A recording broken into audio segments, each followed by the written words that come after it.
Hello guys, welcome to MB academy. तो friends, आज की इस वीडियो में हम नेक्स्ट जेएस क्रैश कोर्स देखने वाले हैं। नेक्स्ट जेएस रिएक्ट जेएस का फ्रेमवर्क है और रिएक्ट जेएस जो है वो जावास्क्रिप्ट का एक फ्रेमवर्क है, यानी कि ये फ्रेमवर्क का एक फ्रेमवर्क है। अगर हम नेक्स्ट जेएस को ओपन करें तो यहाँ पर हमें वो मैसेज देता है the react framework for the web. तो ये वेब एप्लीकेशंस के लिए एक फ्रेमवर्क है नेक्स्ट जेएस। तो अगर हम रिएक्ट की बात करें तो रिएक्ट जावास्क्रिप्ट का फ्रेमवर्क है। तो रिएक्ट के अंदर हम थर्ड पार्टी पैकेजेस को इंस्टॉल करके, पैकेजेस को यूज़ करके अपनी एप्लीकेशन का यूआई बनाते हैं, अपनी एप्लीकेशन का फ्रंट एंड बनाते हैं। अगर मैं आपको बताऊं कि फ्रेमवर्क का क्या मतलब होता है, तो फ्रेमवर्क हमें जो है नेक्स्ट जेएस जो है वो फ्रेमवर्क है। अगर मैं आपको फ्रेमवर्क के बारे में बताऊं तो फ्रेमवर्क जो है वो हमें रिएक्ट की जितनी भी आइटम्स हैं, जो भी आइटम्स हैं वो हमें प्रोवाइड करता है कंपोनेंट्स के ज़रिए। तो उसके ज़रिए हम अपनी एप्लीकेशन बना सकते हैं, खूबसूरत एप्लीकेशन बना सकते हैं। तो इसके अंदर मैं आपको बताता हूं कि कौन कौन से हमें प्रोवाइड करता है कंपोनेंट्स। आप देख सकते हैं कि बिल्ट इन ऑप्टिमाइजेशन, आप देख सकते हैं कि इसके अंदर इमेज ऑटोमेटिक इमेज फ़ॉन्ट इसका सेट हो जाता है, स्क्रिप्ट ऑप्टिमाइजेशन। उसके बाद डायनामिक एचटीएमएल स्ट्रीमिंग के लिए हमें कंपोनेंट प्रोवाइड करता है। इसके बाद यहाँ पर रिएक्ट सर्वर कंपोनेंट, आप देख सकते हैं कि सर्वर साइड जो जावास्क्रिप्ट होती है उसके लिए हमें कंपोनेंट्स अवेल करता है। इसके बाद CSS सपोर्ट, किन तरीक़ों से CSS सपोर्ट होती है वो भी मैं आपको बताने वाला हूँ अपने इस क्रैश कोर्स के अंदर। और डाटा फैचिंग कैसे करते हैं तो वो भी मैं आपको बताने वाला हूँ अपने इस क्रैश कोर्स के अंदर। ये हमें कंपोनेंट्स प्रोवाइड करता है डाटा फैचिंग के लिए। उसके बाद Node.js and edge runtime, ये पर्सनलाइज कंटेंट तैयार करने के लिए होता है, तो इसके लिए भी हमें प्रोवाइड करता है कंपोनेंट्स। तो एडवांस राउटिंग, नेस्टेड लेआउट वगैरह कंपोनेंट हमें प्रोवाइड करता है। अगर मैं आपको इधर दिखाऊं तो यहाँ पर आप देख सकते हैं कि next JS 13 the power of full stack development, ये फुल स्टैक डेवलपमेंट के लिए हमें माहौल मुहैया करता है, हमें इन्वायरमेंट मुहैया करता है। ठीक है, तो इसके बाद अगर मैं नीचे आपको ले चलूँ तो यहाँ से आप देख सकते हैं कि इसके अंदर हम अपनी एप्लीकेशंस इस तरह की बना सकते हैं। तो उसने हमें यहाँ पर एग्जांपल्स दी हुई हैं कि इस तरह की एप्लीकेशंस हम बना सकते हैं। ठीक है जी। तो फ्रेंड्स, मैं आपको ये सारी चीज़ें स्टेप बाय स्टेप गाइड करने वाला हूँ। CSS के बारे में मैं आपको गाइड करूँगा। डाटा फैचिंग, API से हम डाटा कैसे फैच कर सकते हैं, अपने सर्वर से, अपने Node.js से कैसे हम अपना डाटा फैच कर सकते हैं। उसके बाद मैं चलता हूँ जी गेट स्टार्टेड।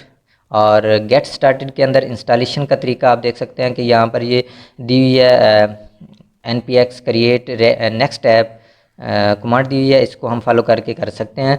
और मैनुअल इंस्टॉलेशन भी दी हुई है। इसके बाद बिल्डिंग योर एप्लीकेशन, तो बिल्डिंग, हमारी एप्लीकेशन बिल्डिंग करने के लिए routing, data fetching, rendering, caching, styling, optimising, configuring, ये सारी चीज़ें, डिप्लॉइंग, अपग्रेडिंग। उसके बाद आप API रेफरेंसेस आप देख सकते हैं कि कंपोनेंट्स दिए हुए हैं उसने।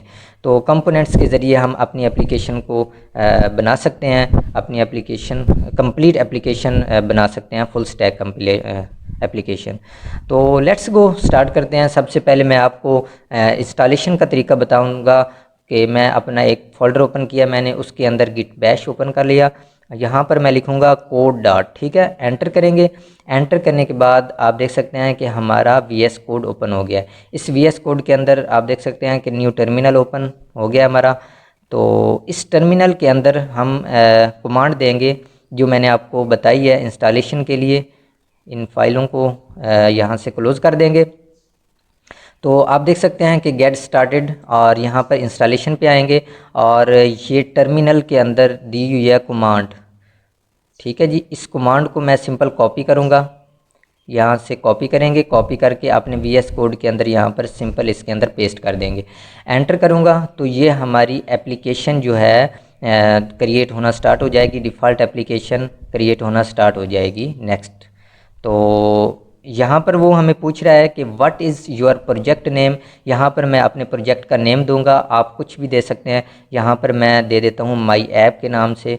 तो इस फोल्डर के अंदर माई ऐप फोल्डर के अंदर हमारी एप्लीकेशन इंस्टॉल होना स्टार्ट हो जाएगी। तो यहाँ पर टाइप स्क्रिप्ट भी नहीं चाहिए हमें, ESLint भी नहीं चाहिए, टेलविंड CSS भी नहीं चाहिए, और SRC डायरेक्टरी भी नहीं चाहिए, ऐप राउटर ये भी नहीं चाहिए हमें। ऐप राउटर मैं आपको राउटिंग इसकी बताऊंगा कि राउटिंग कैसे करते हैं।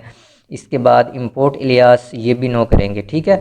जस्ट हमारे प्रोजेक्ट के अंदर यहाँ रिएक्ट डॉम और नेक्स्ट ये हमारे क्रिएट होने वाले हैं। तो आप देख सकते हैं इस फोल्डर के अंदर माई ऐप नाम के फोल्डर के अंदर जो मैंने नाम दिया था, इस फोल्डर के अंदर हमारी नेक्स्ट ऐप क्रिएट हो जाएगी, ठीक है।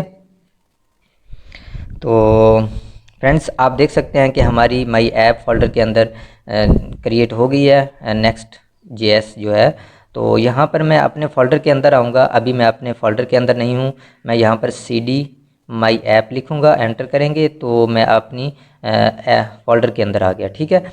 यहाँ पर मैं कमांड दूंगा, इसको डिफ़ॉल्ट एप्लीकेशन ओपन करके दिखाऊँगा, npm run dev एंटर करूँगा तो ये हमारी डिफ़ॉल्ट एप्लीकेशन के लिए हमें लिंक प्रोवाइड करेगा। तो मैं आपको बताता हूँ कि package.json के अंदर यहाँ पर आप डिपेंडेंसीज देख सकते हैं, और इसके बाद ये स्क्रिप्ट्स दिए हुआ है, स्क्रिप्ट आप देख सकते हैं। इसके अंदर ये div जो है, इसके हेल्प से हमने अपनी एप्लीकेशन को ओपन किया है। तो आगे बिल्ड स्टार्ट लिंट ये सारी चीज़ें दी हुई हैं, ठीक है। मैंने इसको क्लोज़ किया। अब इस लिंक को फॉलो करेंगे, ये लिंक उसने हमें दिया है अपनी डिफ़ॉल्ट एप्लीकेशन ओपन करने के लिए। इस लिंक को मैंने फॉलो किया, फॉलो करके तो आप देखेंगे कि हमारी डिफ़ॉल्ट एप्लीकेशन ओपन हो गई है, ठीक है जी। तो ये हमारी डिफ़ॉल्ट एप्लीकेशन इस तरह दिखाई देती है, ठीक है।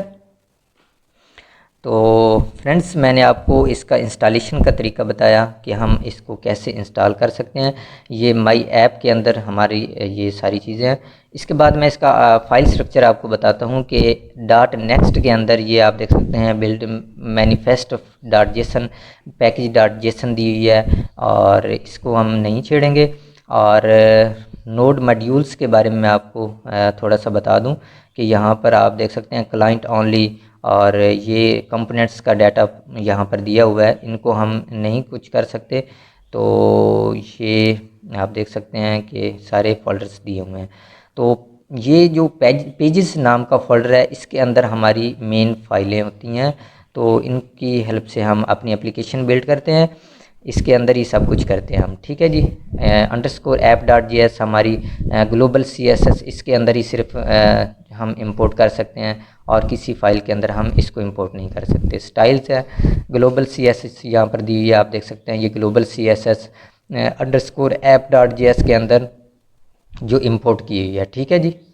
और इसके बाद हमारी _document.js फाइल है, इसके अंदर इंपोर्ट किए हुए हैं HTML tag, head tag, main tag, next script, ये सारी चीज़ें। इनके अंदर जो भी चेंजिंग करेंगे हम यहाँ पर क्लासेस भी देकर, बॉडी के अंदर क्लासेस देकर यूज़ कर सकते हैं। अपनी एप्लीकेशन के अंदर जो भी क्लास देकर उसके अंदर अपनी CSS को इम्प्लीमेंट कर सकते हैं, ठीक है। और index.js हमारी जो फाइल है, ये हमारी मेन फाइल होती है, इसके अंदर ही हमारा ये हमारी रूट फाइल होती है, इसके अंदर ही हम सब कुछ करते हैं, ठीक है। इसके अंदर ये सारी चीज़ें दी हुई हैं, इसको आप देख सकते हैं कि टाइटल, मेटा, लिंक वगैरह दिए हुए हैं, ये मैं सारे ख़त्म कर दूंगा। मैंने आपको डिफ़ॉल्ट एप्लीकेशन दिखाई है, ये सारा डाटा डिफ़ॉल्ट एप्लीकेशन का ही था, ठीक है।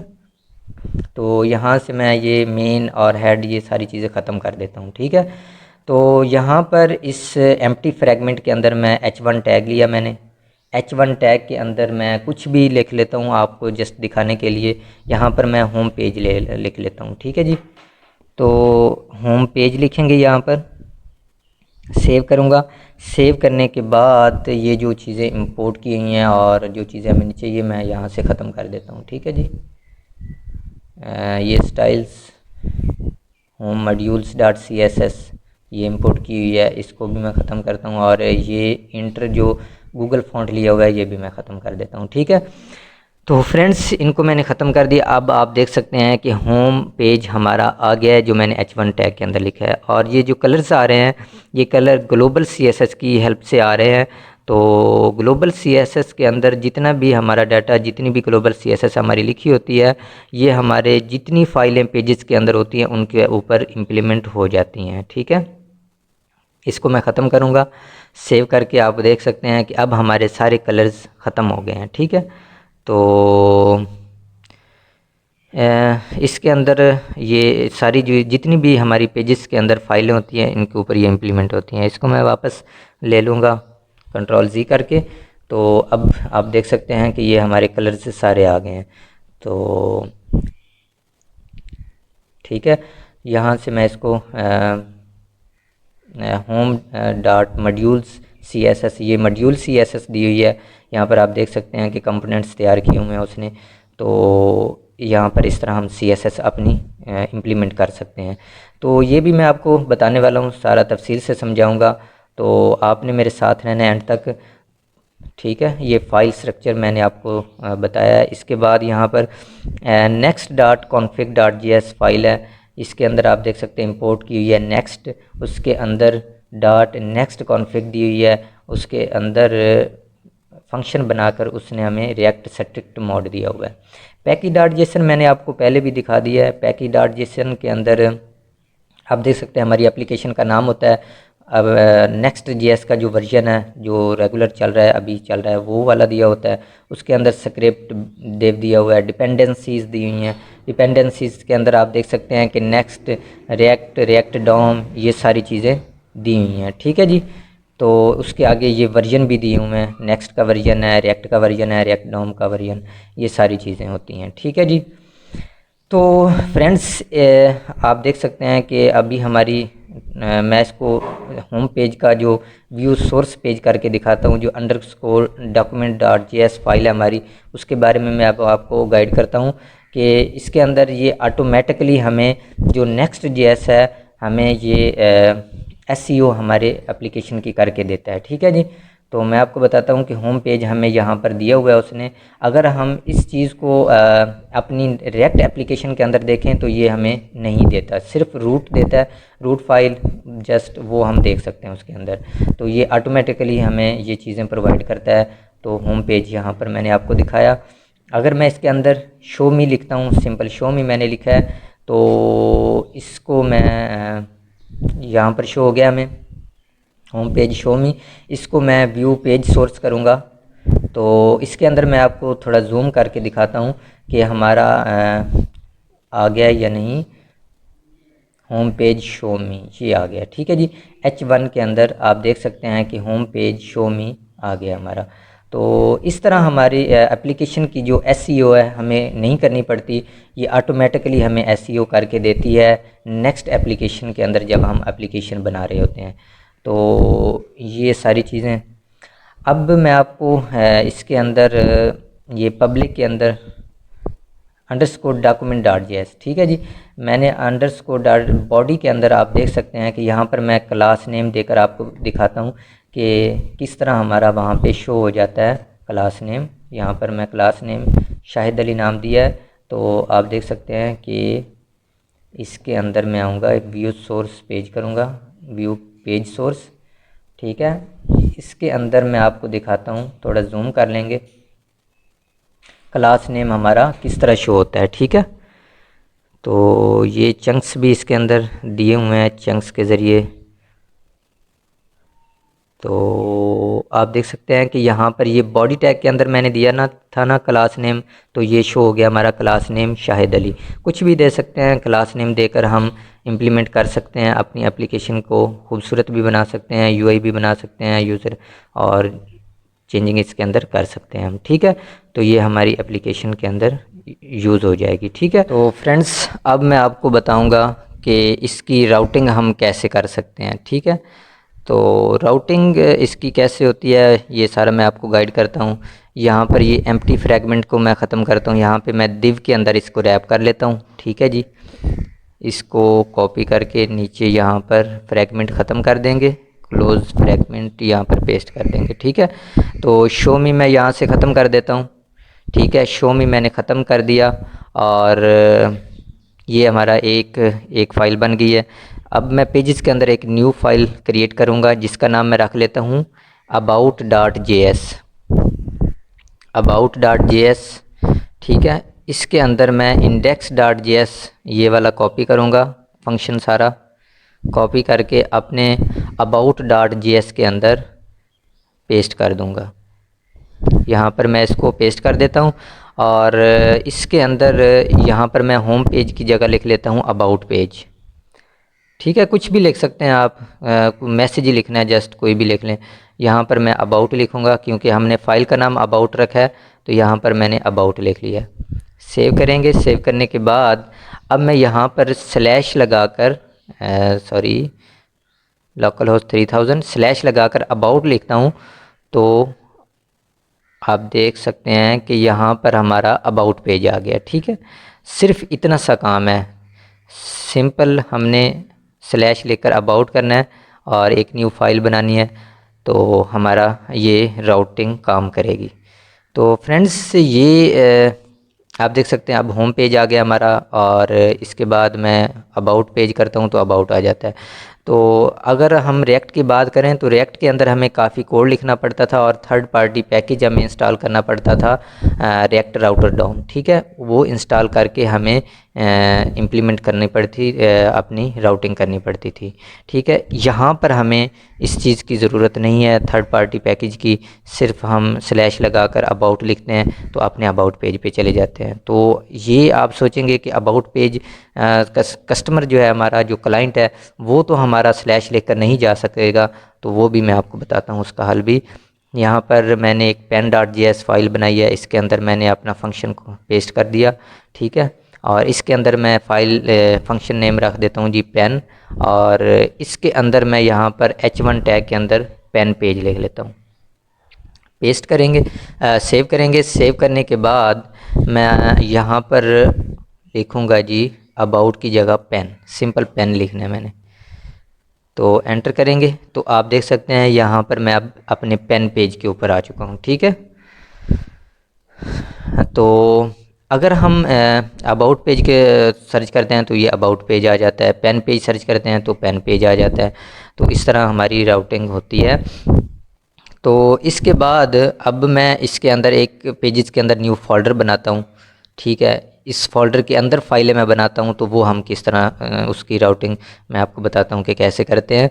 तो प्रोडक्ट्स के नाम से मैंने एक फ़ोल्डर बनाया, इस प्रोडक्ट फ़ोल्डर के अंदर न्यू फाइल एक बना लेते हैं। ठीक है जी, इस फाइल का मैं प्रोडक्ट्स में से कोई भी लैपटॉप, मोबाइल या इस तरह की, लैपटॉप की मैंने मैं फ़ाइल बना लेता हूँ laptop.js।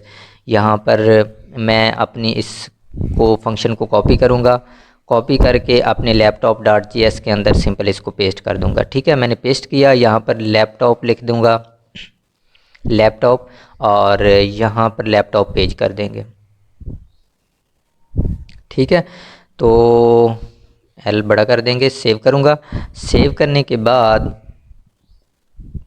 मैं आपको यहाँ पर सर्च करके दिखाता हूँ। ठीक है, अगर मैं यहाँ पर डायरेक्ट लिखता हूँ प्रोडक्ट, तो यहाँ पर अभी नहीं आएगा। ठीक है, अगर मैं प्रोडक्ट्स स्लैश लगाकर लैपटॉप के अंदर जाता हूँ तो हमारा पेज ओपन हो जाएगा। ठीक है, आप देख सकते हैं लैपटॉप पेज के ऊपर हम अपने प्रोडक्ट में से जो लैपटॉप पेज है हमारा उसके ऊपर आ गए हैं। ठीक है, अगर मैं इसके अंदर यहाँ पर प्रोडक्ट्स से सिंपल सर्च करता हूँ तो ये हमें 404 एरर दिखाई दे रहा है। तो ये इस तरह हमारा ये तो फोल्डर है, इसलिए ये हमारा नहीं सर्च होगा। यहाँ पर मैं लैपटॉप करता हूँ तो अब आप देख सकते हैं कि लैपटॉप पेज हमारा आ गया है। तो इस तरह ये वाली अगर मैं इसके अंदर प्रोडक्ट्स के अंदर एक और फाइल बनाता हूँ तो वो मैं आपको सर्च करके दिखाता हूँ। मल्टीपल फाइल्स मैं आपको बना के दिखाता हूँ कि इनकी हम कैसे राउटिंग कर सकते हैं।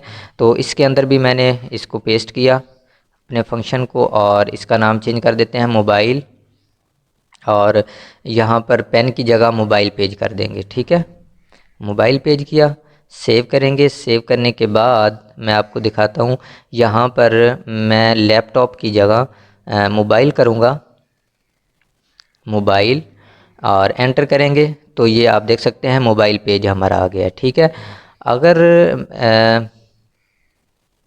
ये मैं क्लोज़ करूँगा होम पेज।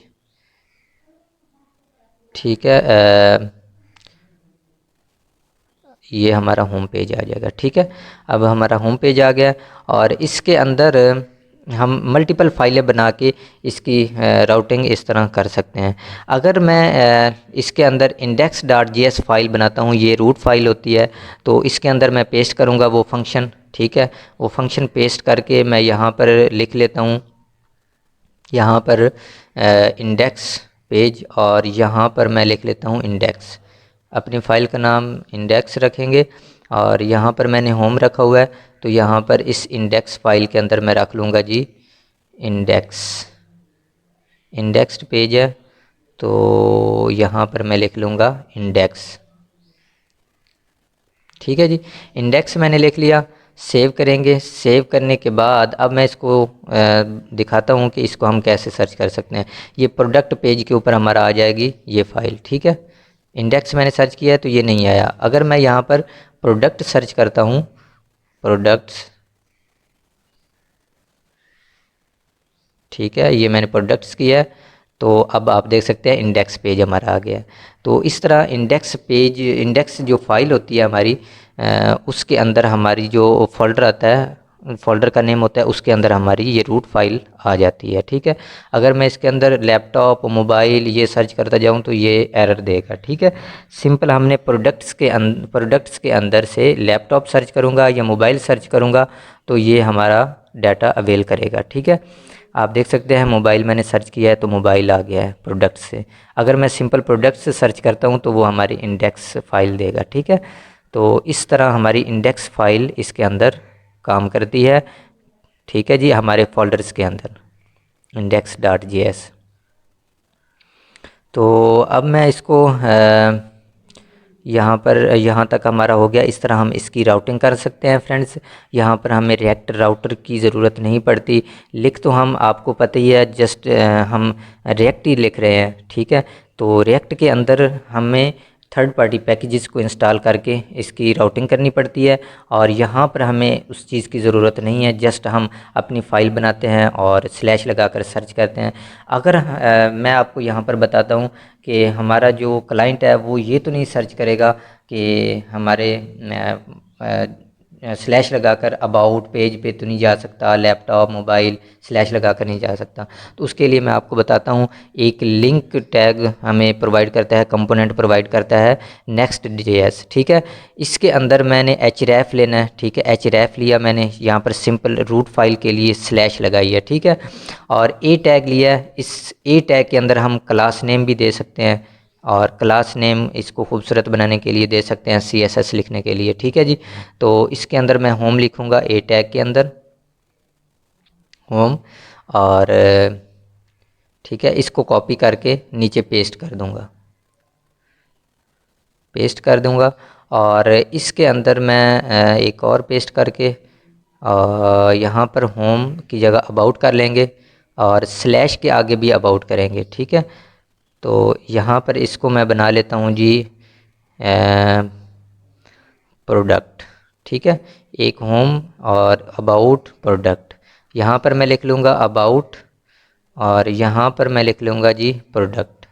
प्रोडक्ट में हमारी इंडेक्स फाइल आती है, तो यहाँ पर मैं प्रोडक्ट लिख लेता हूँ। ठीक है, और इसको कॉपी करके नीचे और भी पेस्ट करेंगे। जितनी हमारी प्रोडक्ट्स के अंदर फाइलें हैं वो भी मैं लिख लूँगा यहाँ पर। तो ये एक नेव बार की तरह ही समझ लें, हमारी नेव बार ही बन जाएगी। प्रोडक्ट्स के अंदर हम स्लैश लगाकर प्रोडक्ट्स के अंदर हम मोबाइल सर्च कर सकते हैं, और इसके बाद यहाँ पर स्लैश लगाकर हम लैपटॉप सर्च कर सकते हैं। ठीक है, तो ये हमारा होम पेज के ऊपर ये सारा डाटा आ जाएगा। तो यहाँ पर मैं मोबाइल कर देता हूँ, और यहाँ पर मैं लैपटॉप कर देता हूँ। ठीक है, ये मैंने लैपटॉप कर दिया। सेव करेंगे, और इस दिव के नीचे यहाँ पर मैं इसको एक यूएल के अंदर रैप कर दूंगा। ठीक है, यूएल टैग लेंगे, और इस लिंक के नीचे दिव के ऊपर यहाँ पर इसको डिक्लेयर कर देंगे। ठीक है, और यहाँ पर मैं होम पेज सर्च करता हूँ, तो यहाँ पर हमारा होम पेज सर्वर एरर दे रहा है। तो ए चाइल्ड प्लीज़ रिमूव ए और यूज़ लिंक लेजेसी बिहेवियर। ठीक है जी, लिंक लेजेसी बिहेवियर है तो यहाँ पर मैं LI टैग लूँगा। LI के अंदर इन सब को रैप कर देंगे, हमारी लिस्ट के अंदर आ जाएंगे। अनऑर्डर्ड लिस्ट हमने ऊपर लिया है तो यहाँ पर लिस्ट भी हमें लेना पड़ेगा। ठीक है, इसको कॉपी करके लास्ट पे इसको पेस्ट कर देंगे। ठीक है, और इन सब को LI के अंदर रैप करेंगे। ठीक है जी, LI, और यहाँ से इसको कॉपी करके यहाँ पर पेस्ट करेंगे। ठीक है, और इसके अंदर भी यहाँ से इसको कॉपी करेंगे, यहाँ पर पेस्ट कर देंगे। यहाँ पर भी LI टैग लेंगे, यहाँ से इसको कॉपी करेंगे और लास्ट पे इसको पेस्ट कर देंगे। और इसके अंदर भी यहाँ पर LI मैंने लिया और इसको कॉपी किया, यहाँ पर पेस्ट कर देंगे। तो सेव करेंगे। सेव करने के बाद मैं यहाँ पर ये जो A टैग लिए हुए हैं मैंने ये ख़त्म कर दूँगा। इसकी वजह से एरर आ रहा था तो यहाँ से इसको ख़त्म ही कर देते हैं। तो फिर मैं आपको बताता हूँ। A टैग्स रिमूव, यहाँ पर रिमूव, और यहाँ पर मैं होम लिख लूँगा। यहाँ पर नेम लिखते जाएंगे जो हमने अपनी होम पेज के ऊपर शो करवाने हैं और जिनके ऊपर हम क्लिक करेंगे।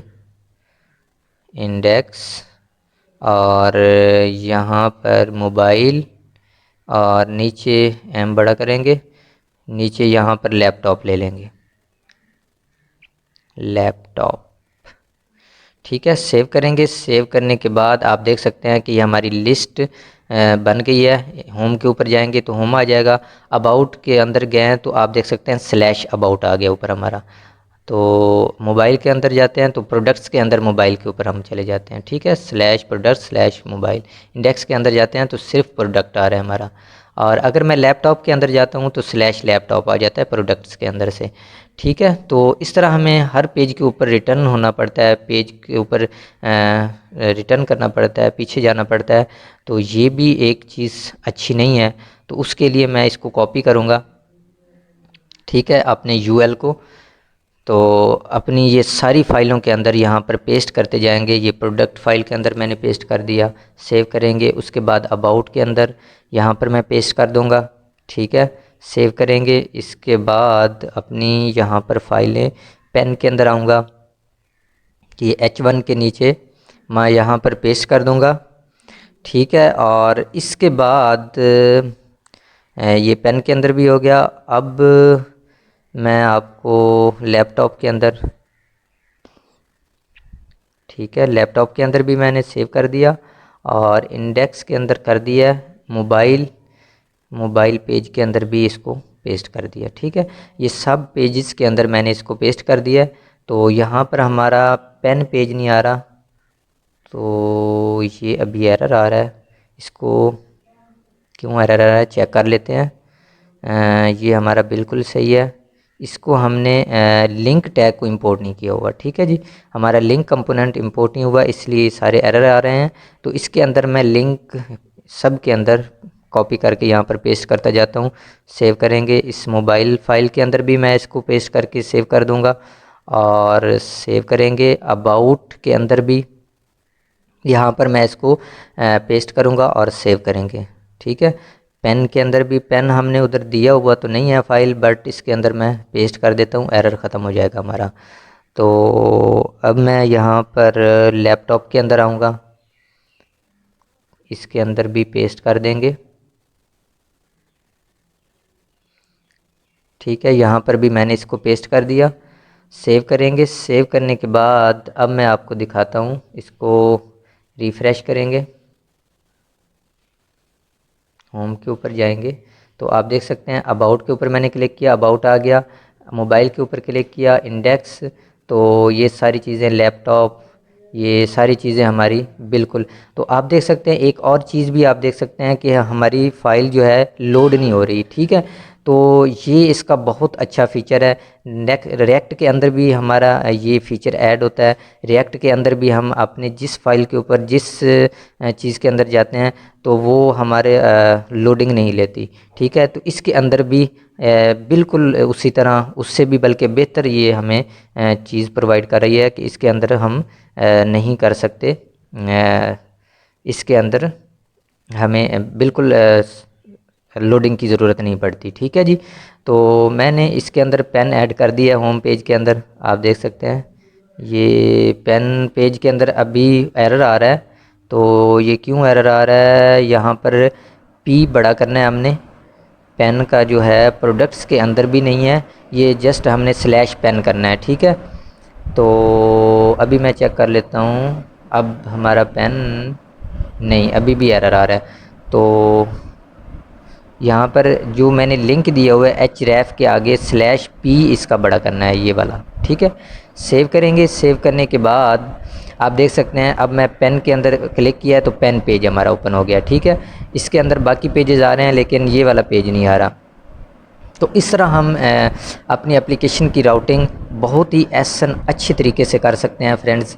नेव बार बना सकते हैं। नेव बार के अंदर ये चीज़ें हमें चाहिए होती हैं कि हमारे हर पेज के अंदर नेव बार है, तो उसके लिए ये राउटिंग बहुत ही अच्छी है और हम कर सकते हैं। तो फ्रेंड्स हमारा ये कंप्लीट हुआ, ये वाला राउटिंग मैंने आपको बिल्कुल कंप्लीट अच्छी तरह बता दिया है कि इसको हम किस तरह अपनी एप्लीकेशन के अंदर कर सकते हैं, इस राउटिंग कर सकते हैं, ठीक है। तो अब मैं आपको बताऊंगा इमेज कंपोनेंट के बारे में। तो पब्लिक के अंदर से मैं ये फ़ाइलें सारी ख़त्म कर देता हूँ। 3 फाइलें ये मैंने क्लोज़ कर दी हैं।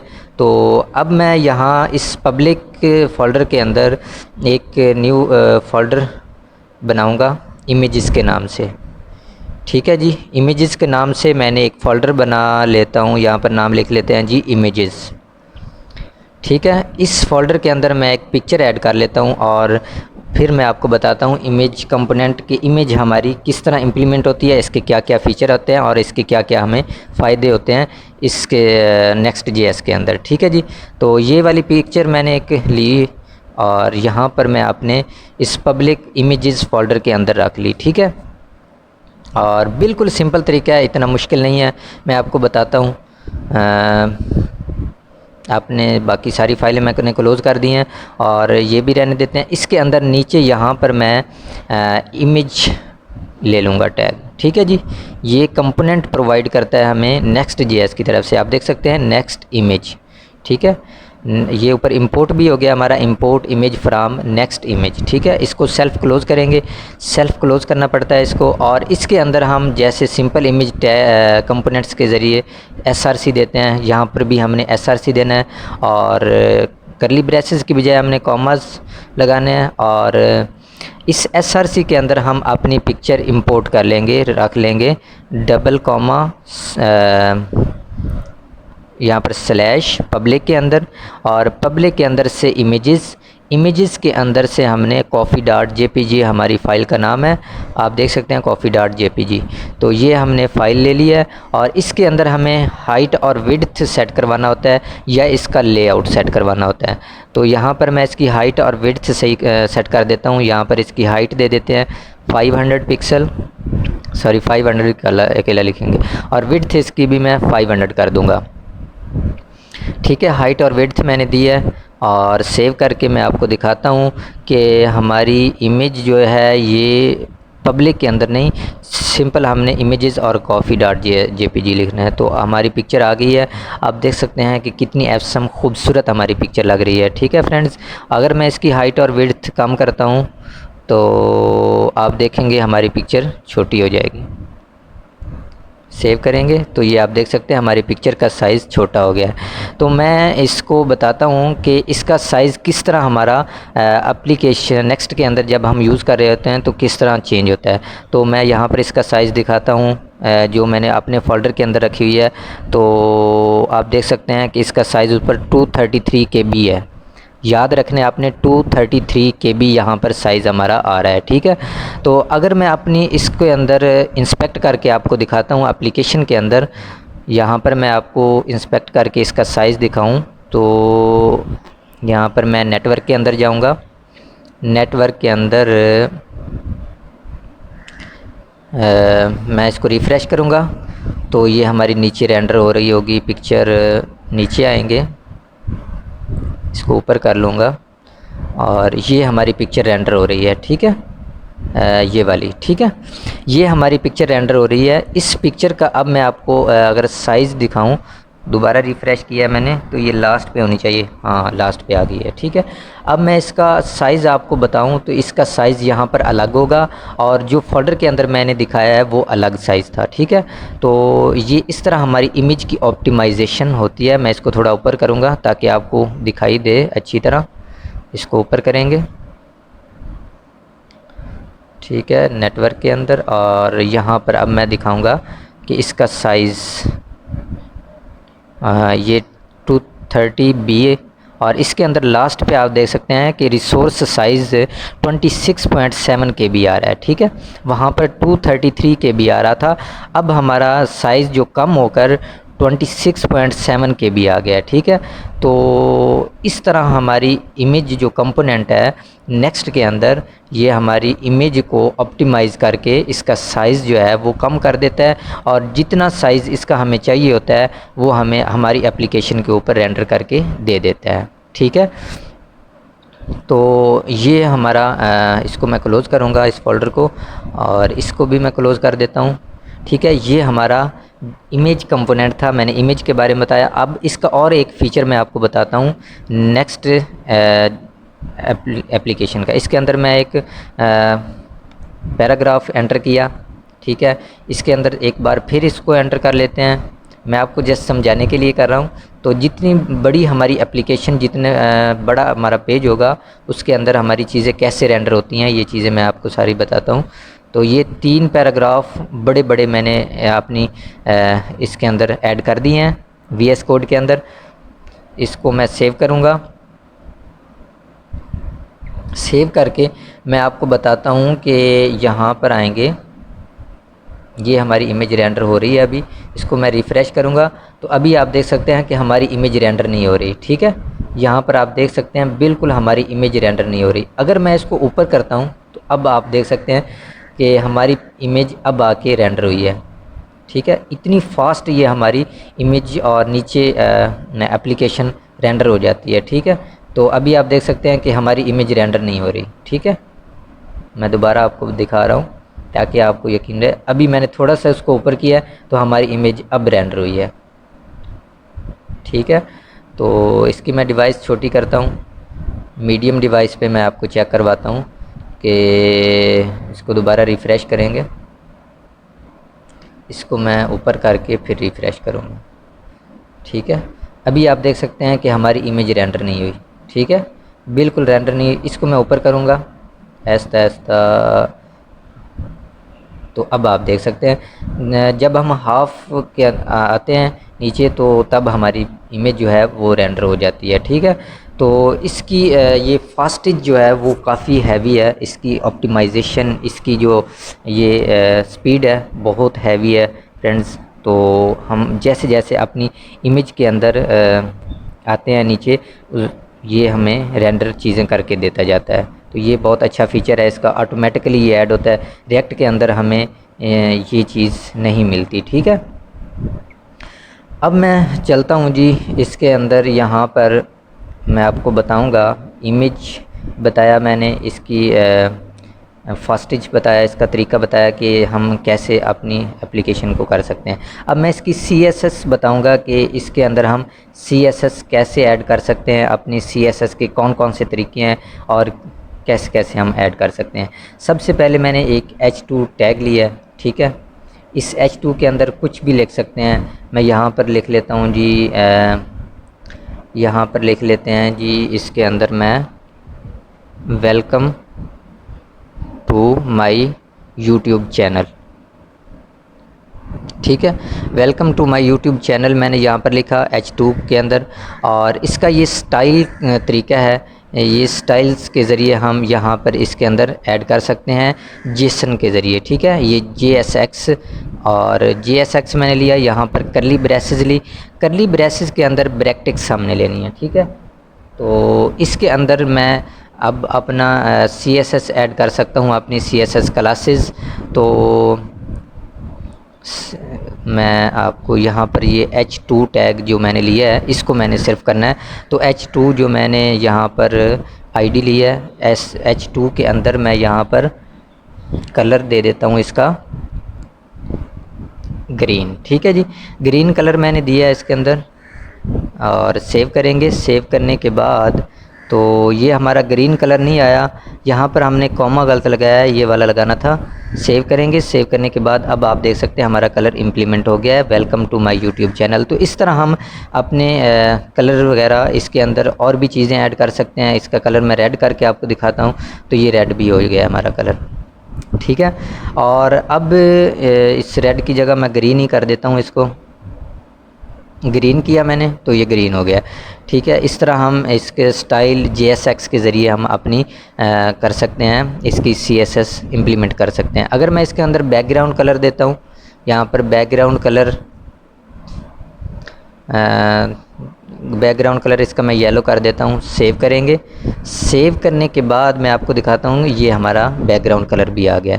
तो इस तरह इसके अंदर हम काफ़ी सारी चीज़ें जो भी हमें ज़रूरत की चीज़ें हैं यहाँ पर हम CSS की यूज़ कर सकते हैं।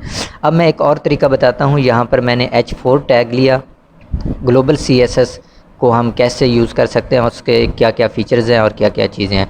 तो यहाँ पर H4 टैग के अंदर मैं please subscribe my YouTube channel ये लिख देता हूँ। ठीक है, please subscribe my YouTube channel मैंने लिख लिया। और अब ग्लोबल CSS के अंदर आएंगे। ठीक है, ये हमारी फ़ाइल है ग्लोबल CSS, ये ऑटोमेटिकली हमें ये प्रोवाइड करता है। यहाँ पर मैंने H3 लिया, जो मैंने इसके अंदर please subscribe my YouTube channel लिखा है। ठीक है, और इसके अंदर मैं लिख लेता हूँ कलर, इसके अंदर दे देते हैं कलर, और इसका कलर जो मैं कर देता हूँ एक्वा मैरीन। ठीक है, एक्वा मैरीन कलर मैंने दे दिया है इसको। सेव करेंगे। सेव करने के बाद मैं आपको दिखा देता हूँ please subscribe my YouTube channel. इसका कलर नहीं चेंज हुआ अभी। ठीक है, इसका कलर क्यों नहीं चेंज हुआ, आप देख सकते हैं इंपोर्ट तो हुई है हमारी ग्लोबल CSS अंडरस्कोर app.js के अंदर ही ये इंपोर्ट होती है और किसी फ़ाइल के अंदर ये इंपोर्ट नहीं होती। ठीक है, तो इसके अंदर हमने एक कोई मिस्टेक की होगी, ये H4 हमने यहाँ पर लिया हुआ है, तो यहाँ पर मैंने H3 लिया हुआ है। तो कैसे वो हमारा कलर इम्प्लीमेंट हो, तो यहाँ पर मैंने H4 किया है। H4 करेंगे तो अब आप देख सकते हैं कि हमारा कलर चेंज हो गया। ठीक है, एक्वा मैरीन कलर आ रहा था। अगर मैं इसको बैकग्राउंड कलर देता हूँ तो ये बैकग्राउंड कलर भी आ जाएगा। इसके अंदर और प्रॉपर्टीज़ भी मैं ऐड करता हूँ तो और प्रॉपर्टीज़ भी इसके अंदर इम्प्लीमेंट हो जाएंगी। इसके अंदर और प्रॉपर्टीज़ भी हम यूज़ कर सकते हैं। ठीक है, तो फ्रेंड्स ग्लोबल CSS जो है इसके अंदर हम जितनी हमारी पेजेस के अंदर फाइलें होती हैं उनके अंदर हमारी ग्लोबल CSS इम्प्लीमेंट हो रही होती है। ठीक है, H4 टैग मैंने index.js के अंदर लिया हुआ था, तो अभी मैं अब आपको about.js के अंदर लेके दिखाता हूँ। यहाँ पर मैं -about.js लेके अबाउट सेक्शन लिखूँगा यहाँ पर, और अबाउट पेज के अंदर मैं आपको दिखाता हूँ कि ये इम्प्लीमेंट हो रही है या नहीं। यहाँ पर मैं अबाउट पेज के अंदर जाऊँगा। ठीक है, तो आप देख सकते हैं कि हमारा ये अबाउट सेक्शन आ गया और इसके अंदर हमारी CSS implement, global CSS implement हो रही है। यहाँ पर भी हो रही है और उधर भी हो रही है। हमने जस्ट लिखी ग्लोबल CSS के अंदर है, और जहाँ जहाँ पर हमने H4 टैग लिया होगा अपने इन फाइलों के अंदर, पेजेस के अंदर जितनी हमारी फाइलें होंगी उनके अंदर H4 टैग होगा, उनके ऊपर ये हमारा जो क्लास है ये इम्प्लीमेंट हो जाएगी ग्लोबल CSS की। ठीक है जी, तो फ्रेंड्स ये ग्लोबल CSS मैंने आपको बताई है कि ग्लोबल CSS के क्या फ़ीचर्स होते हैं।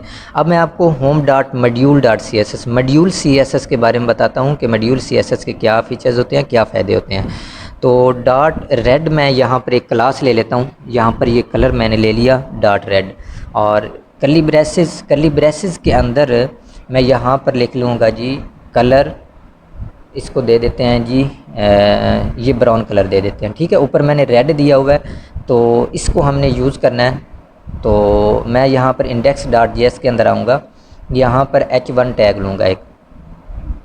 ठीक है, H1 टैग के अंदर मैं कुछ भी मैसेज लिख देता हूँ। यहाँ पर मैं लिख लेता हूँ जी क्लास बेस मॉड्यूल्स इम्प्लीमेंट करेंगे, क्लास बेस मॉड्यूल इम्प्लीमेंट।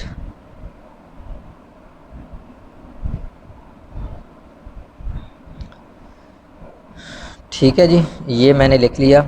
और क्लास बेस मॉड्यूल इम्प्लीमेंट कैसे हम कर सकते हैं, तो उस जो फाइल है हमारी, इसको यहाँ पर इंपोर्ट भी करना पड़ता है, home.module.css को।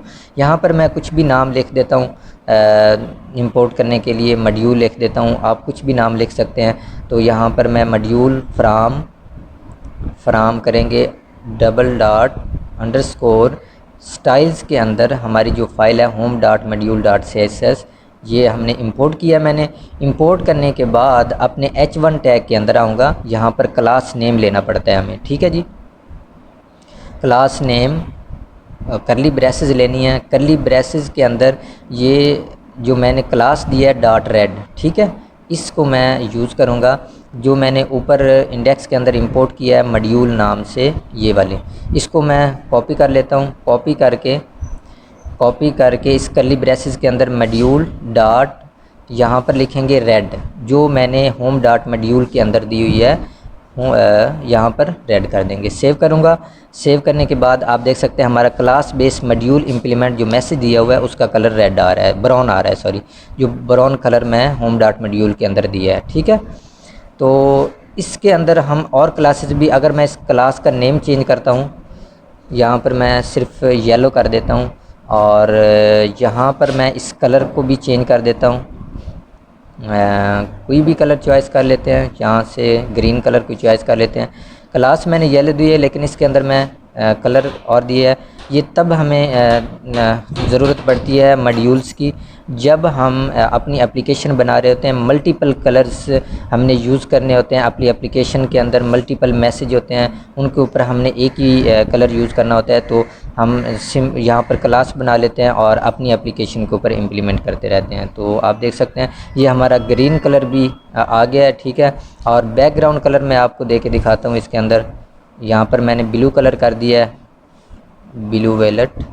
ठीक है, इंडेक्स के अंदर ये आप देख सकते हैं कि हमारा बैकग्राउंड कलर भी इम्प्लीमेंट हो गया है। ठीक है, तो इस तरह हम मॉड्यूल्स बनाकर अपनी एप्लीकेशन के अंदर CSS क्लासेस यूज़ कर सकते हैं, अपने कलर्स भी यूज़ कर सकते हैं, इसके अंदर और भी चीज़ें ऐड कर सकते हैं। तो ठीक है जी, तो ये हमारे module.css जो हमारी फ़ाइल होती है इसके अंदर ये है।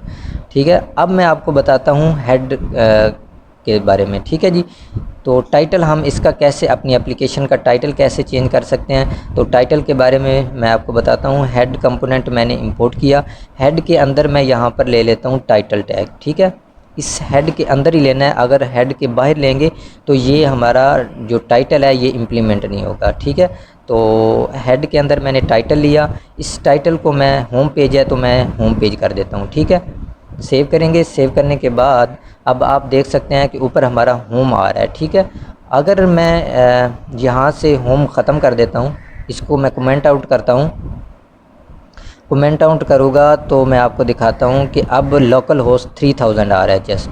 ठीक है, अगर मैं इसका कमेंट आउट ख़त्म करता हूँ, ठीक है, तो सेव किया, अब हमारा होम आ रहा है। ठीक है, इस तरह हम अपनी एप्लीकेशन के अंदर मल्टीपल पेजेस के अंदर अपना टाइटल दे सकते हैं। जब हम जो हम अपना पेज ओपन कर रहे होते हैं उस पेज का हमारा नाम आता जाए। तो अबाउट पेज के अंदर मैं आपको दे के दिखाता हूँ।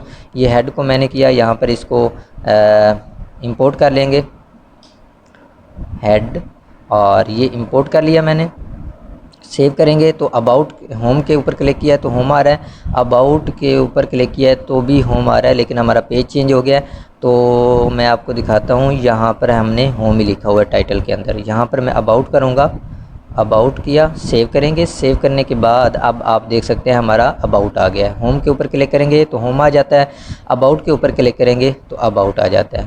तो इस तरह हम अपनी एप्लीकेशन का टाइटल चेंज कर सकते हैं। जब इसको हम अपनी रूट फाइल के अंदर क्लास नेम के अंदर देंगे तो ये हमारा एक ही बार यूज़ होगा और इसको हम अपने टाइटल के अंदर यूज़ कर सकेंगे।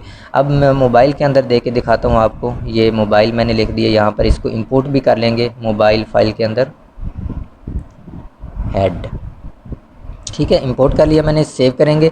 सेव करने के बाद मैं मोबाइल के अंदर जाऊंगा, होम के ऊपर क्लिक किया तो होम, और ये मोबाइल के ऊपर। अब आप देख सकते हैं कि ये मोबाइल आ गया हमारा, ठीक है। तो होम के ऊपर क्लिक किया, होम, अबाउट के ऊपर क्लिक किया, अबाउट, मोबाइल के ऊपर क्लिक किया, तो हमारा टाइटल ये चेंज हो रहा है, ठीक है।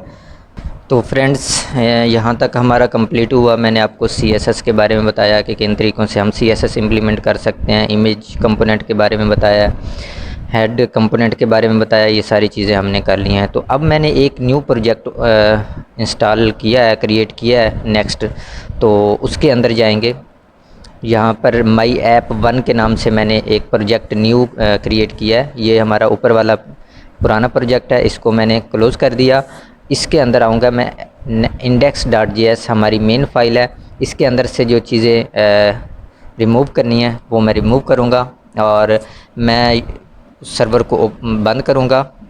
जो हमारा माई ऐप के नाम से खुला हुआ है उसको मैंने क्लोज़ किया, और यहाँ पर मैं न्यू टर्मिनल ओपन करूँगा। न्यू टर्मिनल के अंदर मैं cd माई ऐप 1 के अंदर आऊँगा।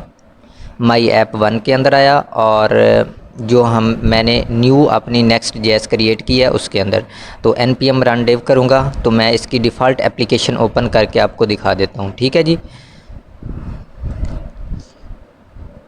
ठीक है, मैंने लिंक को फॉलो किया है, तो आप देख सकते हैं हमारी डिफ़ॉल्ट एप्लीकेशन ओपन हो गई है, ठीक है जी।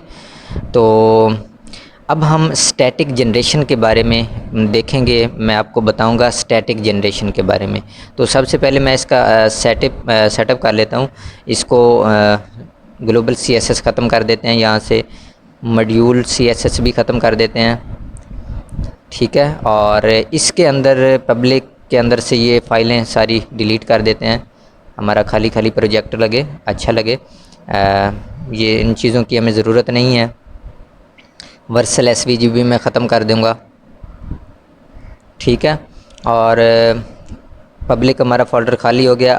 पेजेस index.js के अंदर आएंगे, यहाँ पर जो चीज़ें हमें नहीं चाहिए इनको मैं ख़त्म करूँगा, ठीक है। ये सारी चीज़ें मुझे कुछ भी नहीं चाहिए यहाँ से, ठीक है। ये सारी चीज़ें मैं ख़त्म कर दूँगा, और इसके अंदर मैं तो आप देख सकते हैं हमारा सिर्फ फंक्शन रह गया है। और इसके अंदर मैं एक दिव ले ली मैंने, और इस दिव के अंदर h1 टैग लूँगा, ठीक है। h1 टैग के अंदर मैं लिख लेता हूँ, कुछ भी लिख सकते हैं हम, ठीक है। इसके अंदर मैं लिखूँगा यहाँ पर MB Academy, कुछ भी लिख सकते हैं, मैसेज ही लिखना है, जस्ट मैं आपको समझाने के लिए कर रहा हूँ। तो ये आप देख सकते हैं MB Academy हमारा आ गया, ठीक है।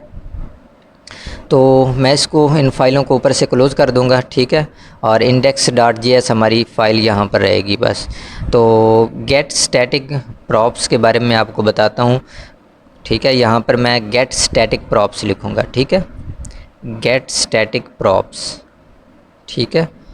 फंक्शन लगाएंगे और यहाँ पर करली ब्रेसेस।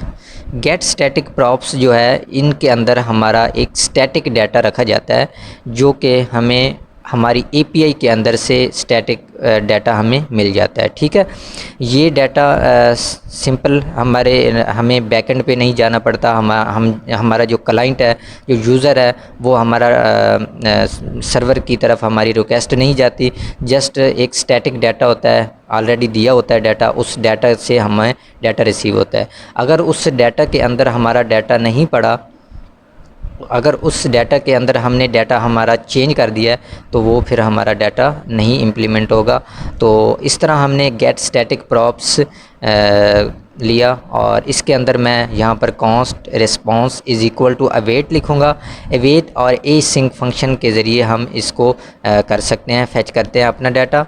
यहाँ पर मैं फैच लिखूँगा, और इसके बाहर आऊँगा, यहाँ पर मैं कॉन्स्ट एक और डिक्लेयर कर देता हूँ, वेरिएबल कॉन्स्ट। यहाँ पर लिख लेंगे जी, कुछ भी लिख देते हैं, डाटा लिख देता हूँ, ठीक है। आप कुछ भी लिख सकते हैं, डाटा अवेट आगे इसके आगे आएंगे, यहाँ पर मैं लिखूँगा RES जो ऊपर मैंने डिक्लेयर किया है, जेसन फंक्शन लगेगा, ठीक है। और इसके बाहर आएंगे, ये जेसन डाटा हमें प्रोवाइड करेगा और यहाँ पर रिटर्न करेंगे, ठीक है। रिटर्न करली ब्रेसेस के अंदर प्रॉप्स करेंगे, ठीक है जी, प्रॉप्स। और यहाँ पर करली ब्रेसेस के अंदर मैं अपना डाटा पास करवाऊँगा, ठीक है। यहाँ पर मैं ये जो मैंने response.json लिखा है, यहाँ से हमारा डाटा हमें रिसीव हो, ठीक है। तो अब मैं अपने होम ऊपर वाले फंक्शन के अंदर आऊँगा, यहाँ पर करली ब्रेसेस लेंगे, इसको डिस्ट्रक्चर करेंगे और करली ब्रेसेस के अंदर मैं डाटा पास करवा दूँगा, ठीक है, जो मैंने यहाँ पर प्रॉप्स के ज़रिए पास करवाया प्रॉप्स के अंदर। और अब करली ब्रेसेस के अंदर यहाँ पर मैं कंसोल करवा दूँगा, ठीक है। कंसोल करवा के आपको दिखाता हूँ कि हमारा स्टैटिक डाटा कैसे आता है। मैं यहाँ एक URL भी मुझे देना पड़ेगा जहाँ से हमने अपना डाटा लेना है, ठीक है। यहाँ पर फैच के अंदर यहाँ पर हमने एक URL लेना है, इसका यहाँ पर मैं URL ले लेता हूँ जी, https / यहाँ पर जेसन placeholder.com टाइप कोड यहाँ पर .com लिखेंगे और /posts करेंगे और / यहाँ पर मैं कर दूँगा जी 3, ठीक है। सेव करेंगे। सेव करने के बाद ये हमारा जो स्टैटिक डाटा होता है, ये इसके अंदर हमारा डाटा अवेलेबल है, ठीक है। तो मैं सेव करके आपको दिखाता हूँ। इंस्पेक्ट करेंगे, इंस्पेक्ट करके यहाँ पर कंसोल के अंदर इसको मैं रिफ़्रेश करूँगा। रिफ़्रेश करके आपको दिखाता हूँ, ये हमारा यूज़र ID 1 पे और ID जो है हमारी 3 है, ठीक है, मैंने 3 दिया था। उसके अंदर हमें डाटा रिसीव हुआ है टाइटल और आगे बॉडी हमें रिसीव हुई है, ठीक है जी। ये हमें टाइटल रिसीव हुआ है और ये बॉडी के अंदर डाटा, ठीक है। तो अब हम इसको अपनी एप्लीकेशन के अंदर शो करवाएंगे, तो वो मैं आपको बताता हूँ। H1 के नीचे यहाँ पर मैं H2 टैग ले लूँगा, ठीक है। इसके अंदर मैं लिखूँगा करली ब्रेसेस के अंदर डाटा डॉट टाइटल, जो टाइटल वहाँ पे दिया हुआ था, ठीक है। और नीचे मैं P टैग ले लूँगा, ठीक है। तो पैराग्राफ टाइप में ये शो दूसरा डाटा जो हमारा डाटा डॉट बॉडी वाला है, ठीक है। तो सेव किया मैंने। सेव करने के बाद आप देख सकते हैं कि हमारा डाटा हमें रिसीव हो गया है, जो हमारा डाटा कंसोल के अंदर शो हो रहा था, ठीक है। ये हमारा डाटा, अगर ये डाटा हम चेंज कर देते हैं वो पीछे से, या कोई इसका डाटा 3 पे चेंज हो जाता है, तो वो फिर हमें रिसीव नहीं होगा। इसका ये हमें मसला होता है कि जब डाटा चेंज हो जाता है, इसको तब यूज़ करते हैं जब हमारा काफ़ी टाइम तक ये जो डाटा है सेम रहना हो, तो फिर हम जो है इसका डाटा ये सेम रखते हैं, ठीक है जी। तो ये गेट स्टैटिक प्रॉप्स को यूज़ करते हैं, ठीक है, स्टैटिक जनरेशन को यूज़ करते हैं, ठीक है। अगर मैं जैसे मैं इसका चेंज करता हूँ तो ये हमें डाटा अवेल कर रहा है, ठीक है। तो ये हमारा कंप्लीट हुआ। मैंने आपको गेट स्टैटिक प्रॉप्स के बारे में बता दिया है। और एक और होता है हमारे पास गेट सर्वर साइड प्रॉप्स, वो भी हमें लगता तो सेम ही है, हमें डाटा भी सेम प्रोवाइड करता है, लेकिन उसका एक और फीचर होता है, उसके अंदर फीचर होता है जो हमें लगता तो सेम है लेकिन उसका काम अलग है, ठीक है। वो काम अलग करता है। इसको मैं कर देता हूँ, कॉपी कर लेता हूँ और कॉपी करके इसको मैंने कमेंट आउट किया। यहाँ पर सिंपल मैंने यहाँ पर गेट सर्वर साइड प्रॉप्स लिखना है, गेट सर्वर साइड प्रॉप्स, ठीक है। लगता ये सेम है लेकिन इसका काम अलग है। ये सर्वर साइड जब हम नोड पे काम कर रहे होते हैं तो ये हमारे सर्वर पे जाता है। ये जो हमने दिया, ये देखें, ये डाटा हमें रिसीव हो रहा है। आप देख सकते हैं कि सेम डाटा रिसीव हो रहा है, ठीक है, बिल्कुल सेम काम कर रहा है। लेकिन ये सर्वर पे जाता है, हमारे सर्वर से हमें रिक्वेस्ट पोस्ट करवाता है, हमें डाटा देता है। ठीक है, और ये जो गेट स्टैटिक प्रॉप्स है ये सर्वर पे नहीं जाता, ये सिंपल स्टैटिक डाटा होता है और ये डाटा हमें रिसीव हो जाता है। ठीक है, और इसलिए जब इसको चेंज करते हैं तो ये डाटा हमें रिसीव नहीं हो रहा होता। ठीक है, अब मैं इसको दिखाता हूँ।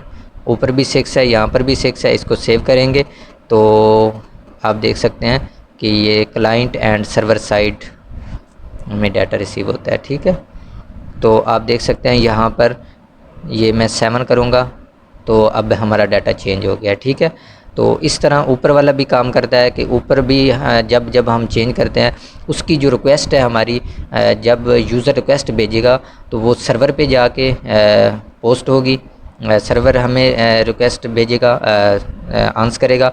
और ये जो है स्टैटिक प्रॉप्स, ये इसके अंदर एक स्टैटिक डाटा रखा होता है सिंपल, ये हमें हमारी रिक्वेस्ट जाती है और वही जो डाटा अवेल होता है उसके अंदर पड़ा होता है वो डाटा हमें दे देता है। ठीक है जी, तो अब मैंने दोनों को इम्प्लीमेंट किया है तो दोनों नहीं रन हो रहे, ये रन होंगे भी नहीं, जस्ट एक ही इम्प्लीमेंट होता है, या सर्वर साइड वाला या स्टैटिक डाटा वाला। ठीक है, तो आप देख सकते हैं अब मैंने एक को इम्प्लीमेंट किया है तो एक हमारा इम्प्लीमेंट हो रहा है। ठीक है जी, तो ये हमारा गेट स्टैटिक प्रॉप्स भी आपको मैंने क्लियर करवा दिया और गेट सर्वर साइड प्रॉप्स भी ये इस तरह हमारे काम करते हैं। ठीक है, और इसके बाद अब मैं आपको बताऊंगा कि जब हम हमारा क्लाइंट जो हमारा यूज़र है यहाँ पर वो स्लैश लेकर रैंडम कोई यूआरएल हमें दे देता है, रैंडम यूआरएल अगर मैं आपको दे के दिखाता हूँ तो आप देख सकते हैं 404 हमारा ये एरर आ रहा है। तो ये 404 एरर ना आए, यहाँ पर हमें कोई भी चीज़ हमारी जो प्रोडक्ट मशहूर है या कोई हम इसके पेज के ऊपर कुछ देना चाहते हैं तो वो देने के लिए मैं आपको बताता हूँ कि किस तरह हम उस तरह का पेज बनाएंगे और उस पेज के अंदर हम अपना डाटा पास करवा सकते हैं और अपने क्लाइंट को शो करवा सकते हैं। ठीक है, मैं होम के अंदर आता हूँ तो आप देख सकते हैं होम का डाटा रिसीव हो जाता है।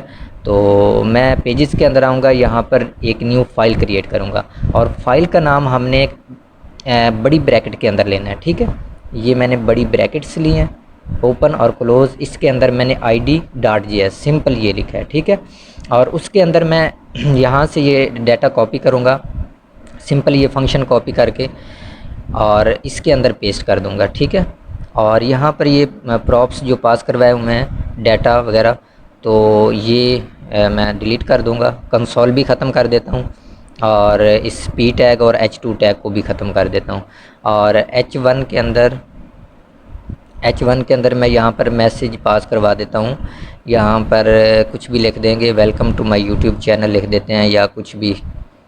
ठीक है, आपको समझाने के लिए जस्ट मैं कर रहा हूँ। तो इस तरह हम ये मैंने welcome to my YouTube channel कर दिया। ठीक है, सेव करेंगे, सेव करने के बाद मैं यहाँ पर इसका नाम भी, फंक्शन नेम भी चेंज करेंगे। यहाँ पर मैं इसका नेम रख लेता हूँ चैनल। ठीक है, मैंने इसका नाम चैनल रख लिया, सेव करेंगे।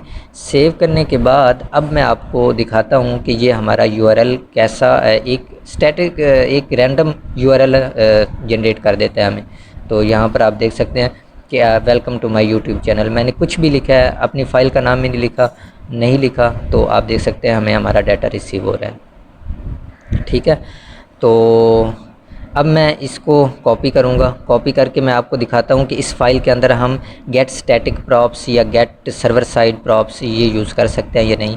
तो बिल्कुल हम यूज़ नहीं कर सकते फ्रेंड्स, मैं आपको दिखाता हूँ। यहाँ पर मैं प्रॉप्स पास करवाऊँगा डाटा। ठीक है, ये पास करवाने के बाद अब मैं यहाँ पर h2 लूँगा, h3 ले लेते हैं, यहाँ पर ये चेंज कर देते हैं डाटा 2 कर देंगे और इसके अंदर मैं करली ब्रेसेस के अंदर लिख लेता हूँ जी डाटा डॉट यहाँ पर टाइटल और नीचे इसके अंदर पैराग्राफ एक टैग लेंगे, इसके अंदर मैं डाटा डॉट बॉडी पास करवा देता हूँ।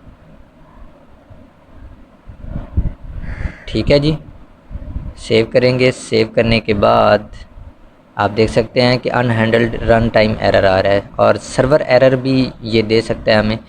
इसको मैं यहाँ पर, अगर आप समझ कह रहे होंगे कि यहाँ पर ये इम्प्लीमेंट हुआ हुआ है तो दूसरी फाइल में नहीं होगा, तो ये आप देख सकते हैं कि सर्वर एरर भी आ रहा है हमारा, ठीक है। आईडी जो है ये फ़ाइल के अंदर ये रीड नहीं कर रहा, तो आप देख सकते हैं get static paths is required for dynamic SSD, ठीक है, ये मैसेज दे रहा है वो। तो इसके अंदर हम इसको नहीं यूज़ कर सकते as a prop server side और क्लाइंट साइड, दूसरा स्टैटिक प्रॉप्स, ठीक है। इसको मैं ख़त्म करूँगा, ठीक है। अभी भी एरर आ रहा है, इसको मैं होम पेज पे जाऊँगा तो MB Academy जस्ट आ रहा है, उसमें से मैंने ख़त्म किया हुआ है, ठीक है। तो सर्वर एरर, ठीक है, तो ये सर्वर एरर आता है। तो अब मैं इसको पेस्ट कर दूंगा, यहाँ पर इम्प्लीमेंट कर देंगे, सेव करूँगा और इसके अंदर से मैं इसको ख़त्म कर दूंगा, ठीक है।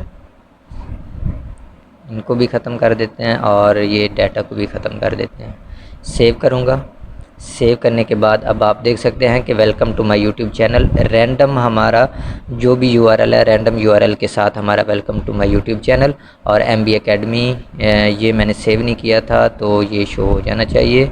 अनहैंडल्ड रन टाइम एरर, ये क्यों आ रहा है एरर, इसको मैं डाटा डॉट टाइटल, इसको मैं चेक कर लेता हूँ क्यों एरर आ रहा है। ये यहाँ पर एरर डाटा दिया हुआ है सारा कुछ, ये भी हमारी फ़ाइल बिल्कुल ठीक है, तो इसको मैं रिफ़्रेश करके चेक करूँगा। ये भी टाइटल भी ठीक है, डाटा डॉट बॉडी भी ठीक है और यहाँ पर भी सही। इसको रिफ़्रेश करते हैं, हाँ मैंने रिफ़्रेश किया है तो आप देख सकते हैं हमारा डाटा हमें रिसीव हो रहा है, बिल्कुल सही एग्जैक्ट हमारी ये फ़ाइल काम कर रही है, ठीक है। तो फ्रेंड्स इसके अंदर ये काम नहीं करता, जो स्टैटिक आईडी फ़ाइल हम बनाते हैं, जो रैंडम URL के लिए हम बनाते हैं रैंडम URL, तो उसके लिए हमें ये डाटा गेट स्टैटिक प्रॉप नहीं काम करता और ना ही गेट सर्वर साइड प्रॉप काम करता है, ठीक है। तो ये हमारा क्रैश कोर्स फ्रेंड्स कंप्लीट हुआ। इसके अंदर हमने बहुत कुछ, मैंने आपको चीज़ें बताई हैं, CSS 3 तरीक़ों से मैंने बताई है कि किस तरह हम इम्प्लीमेंट कर सकते हैं। हेड इमेज, ये कंपोनेंट्स के बारे में मैंने बताया, रैंडम URL के बारे में मैंने आपको बताया और get static props, get server side props के बारे में मैंने आपको बताया। तो फ्रेंड्स यहाँ तक हमारा ये कंप्लीट हुआ। Thank you so much for watching.